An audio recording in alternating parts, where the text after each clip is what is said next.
जय श्री राम प्यारे भक्तों, कुछ खास मनुष्य होते हैं। उन मनुष्यों की तारीफ भगवान स्वयं अपने मुख से गाते हैं। प्यारे भक्तों, जो भगवान के सच्चे भक्त होते हैं, अनन्य भक्त होते हैं, उनको आप महात्मा भी बोल सकते हो, संत भी बोल सकते हो, साधु भी बोल सकते हो।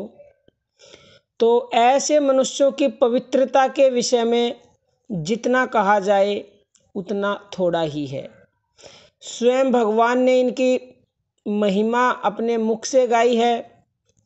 श्रद्धापूर्वक किया हुआ महापुरुषों का यानी ऐसे मनुष्यों का संग भजन और ध्यान से भी बढ़कर है। इसीलिए सनकादि महर्षिगण ध्यान को छोड़कर भगवान के गुणानुवाद सुना करते थे। राजा परीक्षित तो केवल भगवान के गुणानुवाद सुनने से मुक्त हो गए, क्योंकि सत्संग द्वारा भगवान के गुण, प्रभाव और प्रेम की बातों को सुनने से ही भगवान में श्रद्धा और प्रेम होता है। बिनु सत्संग ने हरि कथा, तेहि बिनु मोह न भाग, मोह गए बिनु राम पद, होई न दृढ़ अनुराग। भगवान में प्रेम और श्रद्धा होने से ही भजन ध्यान होता है। श्रद्धा और प्रेम पूर्वक किए हुए भजन ध्यान से ही भगवान शीघ्र मिलते हैं। इसलिए भगवान में श्रद्धा और प्रेम होने के लिए महापुरुषों का संग करके भगवान के नाम, रूप, गुण, प्रभाव, तत्व और रहस्य की अमृतमयी बातें सुनने और समझने की चेष्टा करनी चाहिए।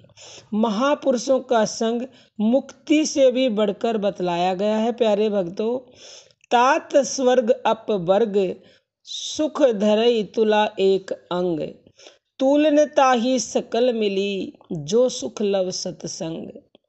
शास्त्र कहते हैं मुक्ति तो महापुरुषों की चरण रज में विराजमान रहती है, अर्थात श्रद्धा और प्रेम पूर्वक महापुरुषों की चरण रज को मस्तक पर धारण करने से मनुष्य मुक्त हो जाता है।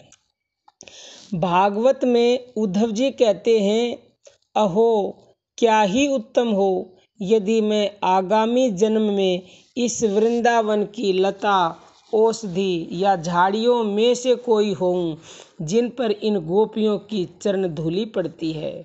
भागवत में अपने भक्तों की महिमा का वर्णन करते हुए स्वयं भगवान ने कहा है कि सब प्रकार की अपेक्षा से रहित, मननशील, किसी से भी वैर न रखने वाले, समदृशी एवं शांत भक्त के पीछे पीछे मैं सदा इस उद्देश्य से फिरा करता हूँ कि इनके चरणों की धूलि पड़ने से मैं पवित्र हो जाऊं। क्या बात है प्यारे भक्तों, ध्यान से सुन लीजिए। भगवान भी ऐसे मनुष्यों के पीछे पीछे घूमते हैं, उनके चरणों की धूलि लेके पवित्र करने के लिए अपने आप को। जो अनंत कोटि ब्रह्मांडों का मालिक है, जो पवित्रतम है, उससे ऊपर कोई पवित्र ही नहीं है, वो भी अपने आप को पवित्र करने के लिए ऐसे मनुष्यों के पीछे घूमते हैं। जो मनुष्य महापुरुषों के तत्व को समझकर उनका संग करता है, वह तो स्वयं दूसरों को पवित्र करने वाला बन जाता है। मुक्ति तो बिना इच्छा ही जबरदस्ती उसको प्राप्त होती है, किंतु वह मुक्ति का तिरस्कार करके भगवान के गुण और प्रभाव की बातों को सुन सुनकर प्रेम में मुग्ध होता है और प्रेम में विह्वल होकर भगवान को याद करता है।